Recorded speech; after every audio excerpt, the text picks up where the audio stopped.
Okay, my tutorial today here, what our goal is here is a couple-fold. One, we want to primp our interface a little bit. The interface that we've been using are message boxes. They're kind of sloppy, ugly. Nobody likes getting them in their web browser. But that's a nice place to start out with. Secondly, we're going to talk a little bit about event-based programming too, and once we get that interface primped up a little bit, we'll observe different events and how to handle when an event like that takes place. Okay, so my example today, I'll just continue on with the temperature conversion, and we'll just go from a Celsius temperature. If we multiply it by 9/5, add 32, we come up with the Fahrenheit temperature, approximate Fahrenheit temperature. So a couple things, Notepad++, I hope you're using that. Remember, if you go in, when you first pull it up, if you go into language, I'm still using HTML because we're kind of combining HTML and JavaScript. I would encourage you, most of our code we're going to write is HTML. So I like using that because it color codes things. Here's my comments up at the top. You see I have this big chunk here that kind of identifies me as the programmer and all the good things that are going on, informationally. I have my little script plugged in here, and really here's my script. I have two variables that I've declared, Fahrenheit and Celsius. I'm using F and C. And C, what I do is I get a prompt, all right? And remember, the prompt allows me to create a message box that actually brings input in, and the input is stored in C. So I say C, I assign C, whatever comes out of prompt. So C equals prompt, and then inside quotation marks, I put in a little message, and then the semicolon at the tail end. I got to use a terminator here. Here I'm going to assign F, whatever the result is from 9 divided by 5 times C plus 32, and again a terminator. And I send out a little alert, and here I'm using, you see I got a plus here. Recognize that this plus is no longer an operator for addition, but this plus is a operator for concatenation, okay, which means that I have a whole bunch of strings I'm going to kind of tie together. So I'm going to take C and I'm going to concatenate it. Concatenate just means squish it all together with a space and a degrees Celsius and a space and equals. Kind of get the idea here. All right, and so I'll go ahead and run this. And one of the nice things I can do out of Notepad++ is I can go up here, I can launch it in Firefox. And let me pull this over here. So here's my dialog box. It says enter the temperature in degrees Celsius. Okay, Celsius, some things we know, 0 degrees Celsius is 32 degrees Fahrenheit. 100 degrees Celsius is 212. So I'll do a little software testing here. So if it's 100 degrees, I should have 212. All right, so we'll stop there. But again, not a very nice interface to work with. But you can see we got the logic. We actually know we got to do a little programming. Yay, it's big stuff here. Okay, so let me take this now, and I'm gonna create example 5.5, and I'm gonna start over again. But I'll just remind you as you go through this process. At one point here in our lessons, and I believe it was lesson 2.6, where I gave you a little template for creating HTML pages. Let's see if that's it. References, nope. Lesson 2.7 must be where we put that together. Oh my gosh. Go back one more. Excuse me here. I'm going to pause this.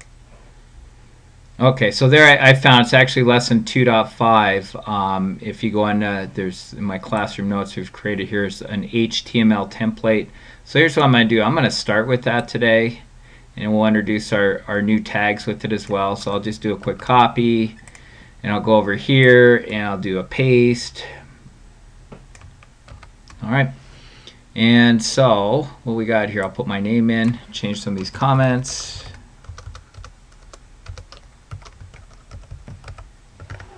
Alright, we can say this isn't an assignment, this is just an example, and this will make this example 5.5. Okay?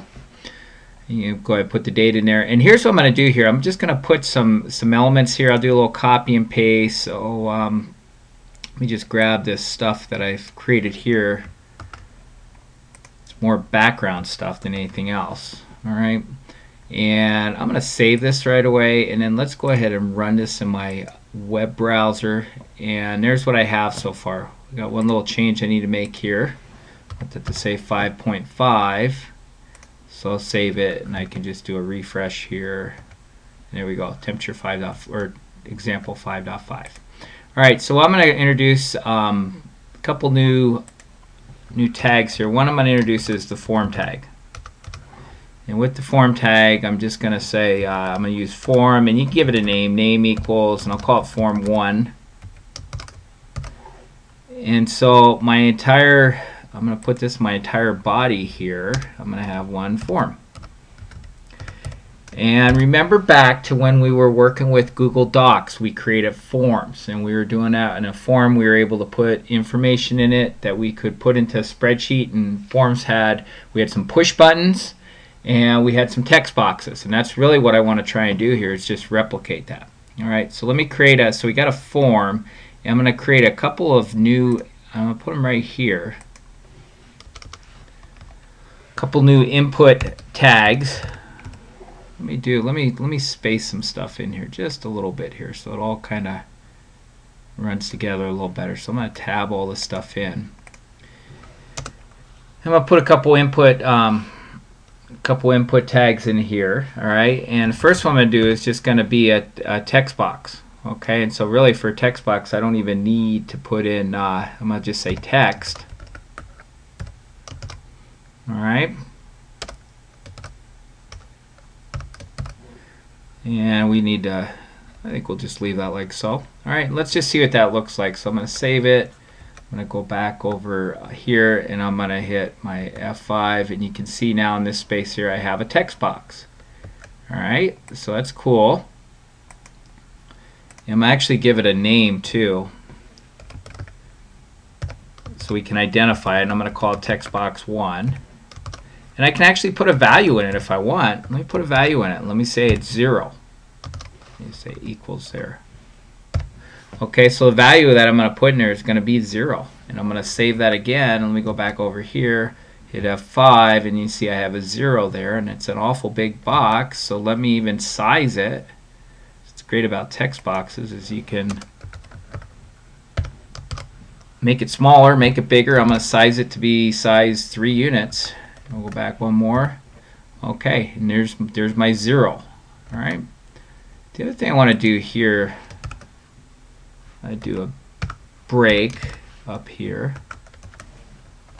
So I'm kind of primping up my interface here. Okay, now there's the next thing I envision. I want to put a push button here, and then I'm going to put something over here as well. Okay, so I have my my start on this now. Now let me put some. I can use my text box, and I can also put some text in here outside that. Let me say this. This would be degrees Celsius. Let me see what that looks like. So work with 0 degrees Celsius. Those of you are really good with HTML, you might be able to find a little symbol for degrees somewhere, huh? And then what I'm going to do over here, I'm going to put another input tag in, and this input tag is going to be of type button. I'll just leave that alone. Notice these are singleton tags. Alright, so I'll hit F5, and now I have a button there. Doesn't say anything, doesn't really do anything, but I got a button. Alright, so let's put a we need to put a value in there. Okay. Why don't we just say convert, because we're going to want to convert from Celsius to Fahrenheit. All right, refresh. Now I got a convert button in there. Cool. Okay. Next step, I need another text box down here. So let me go back. Input type equals text. Now this one we want to differentiate, so we'll give it a different name. So we'll call this one text box 2, because we're going to want to shift values around in that. And I'm going to initialize it. Initialize means gives an initial value. So if it's 0 degrees, then that would be 32 degrees Fahrenheit, 0 degrees Celsius. I'll size it like we did the other one, equal to 3. I think that's it. What I'm also going to do here is I'll add some more, and I'll scroll us out here in case you're having trouble seeing that.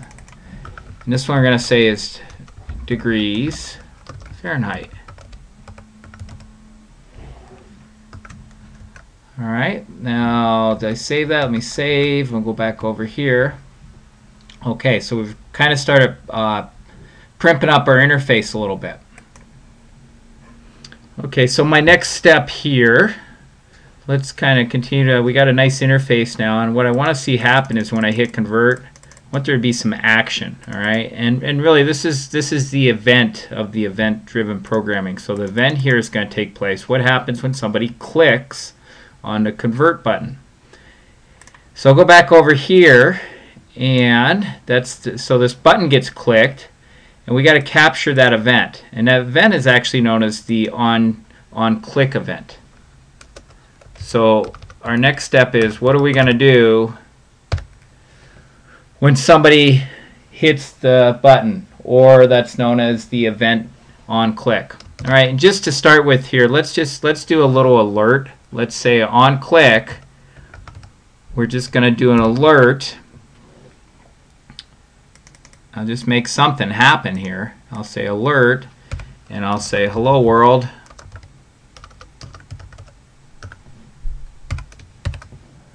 Alright, now notice I got a lot of syntax in here too. So I have double quotes. And you can use double quotes or single quotes, but you need to be consistent.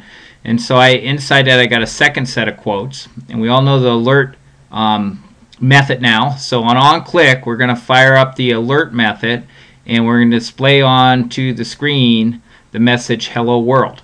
Alright, so I'll save that, and I'll go back over. Let's fire it up again, and I hit convert, and there's my message box. Alright, so that's what we did with that. Okay, so there was the on click event, and it did something cool. Alright, but what we really want to do is we want to take the values. We go back over here. We want to take whatever's over here and then multiply that by 9/5 and add 32 to bring it over here, right? So this is text box 1 and this is text box 2. So we're going to take the value that's in text box 1, multiply it by 9, divide it by 5, and add 32, and then store it over here in text box 2. Make sense? Let's do it. Okay, so my on-click event here, you'll have more room, so it'll look a little nicer than what I'm going to do here, but I'm going to squeeze it all in here. I'm going to say take whatever is, or actually I'm going to say text box 2, and this is known as the dot operator. I'm going to show you now. Alright, and the dot operator, I think it's covered in your textbook here. If you want to go back and look at it, dot operator is covered on page 593.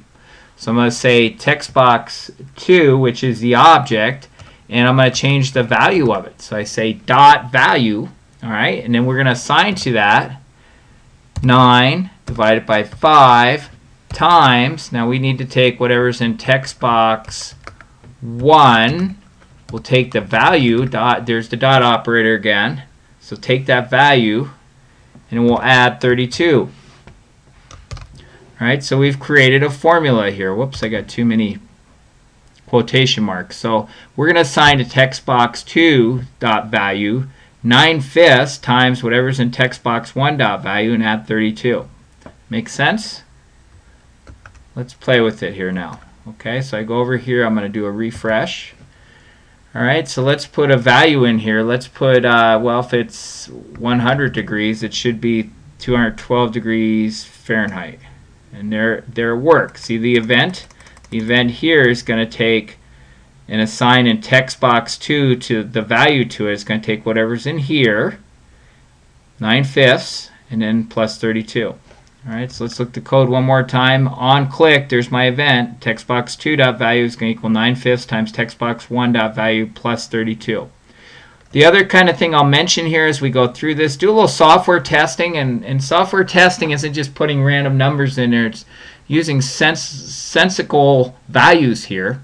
So we know 0 degrees Celsius is 32 degrees Fahrenheit. We'll try that value, and that works out.